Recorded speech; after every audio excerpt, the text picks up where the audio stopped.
जय श्री कृष्ण भक्तों, श्रीमद् भगवद गीता अध्याय 3 श्लोक 39।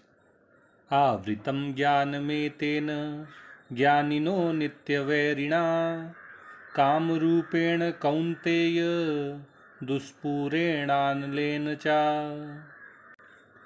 भगवान कृष्ण अर्जुन को समझा रहे हैं कि ज्ञानी पुरुषों का जो ज्ञान है वह उनके काम रूपी नित्य शत्रु के द्वारा ढक लिया जाता है, आवृत्त कर दिया जाता है। और ये काम रूपी वासनाएं, इच्छाएं, ये अग्नि के समान हैं जो कभी तृप्त नहीं होती हैं।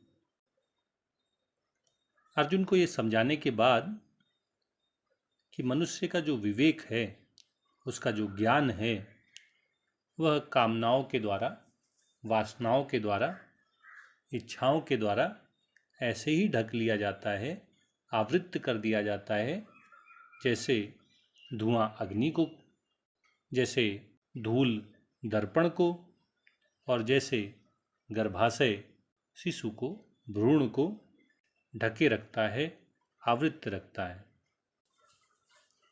अब भगवान अर्जुन को ये समझा रहे हैं कि ये जो कामनाएं, वासनाएं हैं, ये मनुष्य की शत्रु हैं।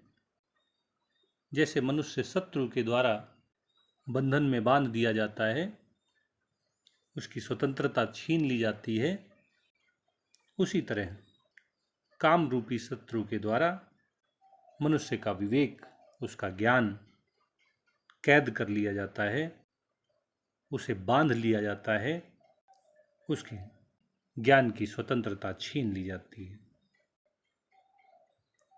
और भगवान अर्जुन को ये भी समझाते हैं कि ऐसा नहीं है कि मनुष्य के अंदर उठने वाली कामनाओं को पूरा करने से उसे संतुष्टि मिल जाए, वह तृप्त हो जाए। भोगों की वासनाएं भोगों को भोगने से पूरी नहीं होती हैं, तृप्त नहीं होती हैं। वस्तुओं और व्यक्तियों से की गई कामनाएं उनके मिल जाने पर, उनके प्राप्त हो जाने पर तृप्ति प्रदान नहीं करती हैं। और इसके लिए भगवान अर्जुन को अग्नि का उदाहरण देते हैं।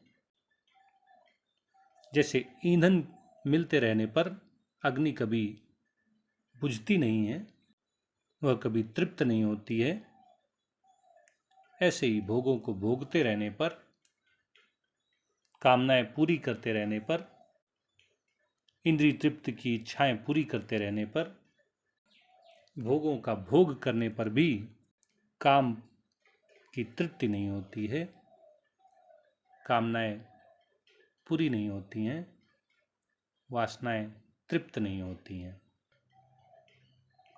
बल्कि एक कामना के पूरी होने पर अनेक कामनाएं उत्पन्न हो जाती हैं, नई नई इच्छाएं जन्म लेती हैं, नई नई वासनाएं पैदा हो जाती हैं। और इसलिए भगवान अर्जुन के माध्यम से हम सबको ये शिक्षा दे रहे हैं